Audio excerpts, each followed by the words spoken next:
to the Lakers. As they are presently constituted, they will make the playoffs because of LeBron James. They will win a playoff series, and that's it. And this doesn't change my mind. I don't think it's a big deal. I think it's a big deal. I think it's a big deal because of how they lost.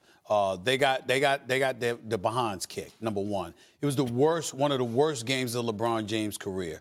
He scored like 10 points early and then spent the last 3 quarters scoring a grand total of 4 points, making 2 field goals. Didn't do anything. Missed all 4 of his 3-point shots. They were minus 23 with LeBron James on the floor. You've got him playing point more, which is what Brian Windhorst wrote about, and people should go and read that. I haven't read the entire column yet, but I saw excerpts of it, and he's absolutely right. LeBron James is doing more point guard play, point forward play, reminiscent of what he did in Cleveland. It wasn't what he was supposed to be doing in L.A., but Rondo was hurt early in the season. Now he's out again, and you got Lonzo Ball that met ankle sprain last night, even though he decided to come back. I think this is one of those situations where I look at the Los Angeles Lakers, and how you lose matters to me. Not one person hit more than one three-pointer. They shot 5 of 35 from three-point range. 5 of 35. I have been saying this for the long. They need a shooter. Yeah. A shooter. And I'm of the mindset, I think that they should do everything they can to get their hands on Bradley Beal. I don't think it's an accident that he's been in trade talks. From my understanding, there have been discussions. I don't know how serious they are, but there's not an accident that kind of stuff has been going on. I don't think the Wizards will let it happen, but if I'm the Los Angeles Lakers, I'm telling you that right now, Max, I take Brandon Ingram, I take Lonzo Ball, and I take the expiring contract of Kentavious Caldwell-Pope, and I ship them to D.C. for Bradley Beal. I don't think that'll be enough. I don't think Ernie Grunfeld will bite on that, but I damn sure try. They need a shooter, somebody that can hit from beyond the arc, who does not need to just stand out there and wait for LeBron or somebody to feed him open. Yeah. Not a set shot, somebody that can get their shot off on their own. That is a Bradley Beal. I would do that in a heartbeat if I were the Lakers. You know, I don't know that it's an issue of just getting that one shooter. I think what's much more important for them is you can get a couple shooters or you can get an elite player, and if they shoot, that would be a good idea. Mm-hmm. And what I mean by that is the issue they have right now is they have too many guys who really aren't pure shooters. So if the ball gets spread around, if LeBron spreads it around, Rondo spreads it around, even Lonzo Ball, they're too often the guy taking the shot is not a very good shooter. That's the issue. Mm-hmm. It's not just like Bradley Beal can shoot well, and so that solves your problems. He can't shoot for everybody else. Mm-hmm.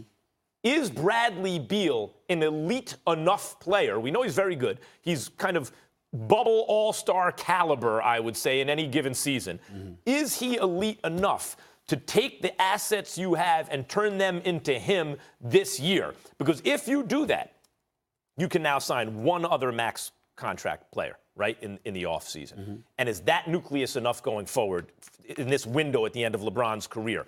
I'm not sure I make that deal for Bradley Beal. For me, I wouldn't hesitate because as long as it enables me to get one superstar to join LeBron James and Bradley Beal, I'm good with that because I like Kuzma and Hart, and I like what they bring to the table. I like Tyson Chandler. I like what he brings to the table. I even like JaVale McGee and what he has the potential to bring to the table as well. Plus, you're keeping some of those guys on a one-year expiring contract deals, and who knows what you'll be able to do along those lines in the future. Basically, what you're saying, and you're asking this question, even at $25 million, at 25 years of age, is Bradley Beal worth being your third wheel?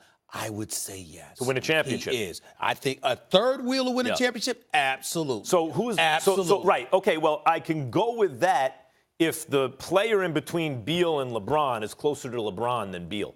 Like now you really need, it's not enough to get another all-star. You need another superstar on that team. Well, again, that was the plan. I mean, we're assuming that whether it's Kevin Durant, it's Kawhi Leonard or somebody like that, we're assuming somebody of that caliber supposedly is in L.A.'s plans and is going to come to L.A. I'm not saying to jeopardize that by any stretch for Bradley Beal.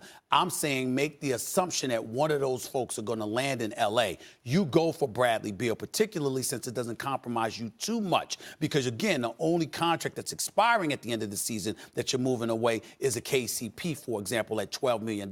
So that's what you're losing. But the bottom line is Brandon Ingram, Lonzo Ball, and others are on the books. If you're the Lakers, you need a player who can really shoot. Brandon Ingram can play. Lonzo Ball can play. They're not shooters. And that's what LeBron needs. Real quick, Nuggets shooters. Real, yes or no? I say yes. Say what? Nuggets real, yes or no? I say yes. I'm not sure yet. Too young. They're an upper. They're going to finish in the top 4. I like Denver more. They're third in the division. I like Denver more next year than I do this year. Most 25-point win games of any team. All right, guys. Stephen A., I want you to check this out. Here's what J.R. Smith had to say about your comments that he will be known for the blunder in Game 1 in the NBA Finals last season, tweeting this. Wrong. That's what you'll remember me for, not the people, especially Cleveland fans. I understand it has to be a joker to every Batman, but this ain't that. Move along. I'm not going to disrespect J.R. Smith. I found nothing offensive about what he said, first of all. But I respectfully disagree. J.R. Smith, because it was LeBron James who engaged in histrionics, how demonstrative he was in his disgust is what takes us back to mistake. I think that J.R. Smith thinks I'm looking at his blunder in a vacuum and that's it. No, I'm not doing that. What I'm saying is, the footage of LeBron James reacting the way that he did, you're going to remember. Exasperating. You're going to remember that. And that is what is going to stand out, and that is what's going to resonate, because you're going to remember why LeBron acted that way and looked that way.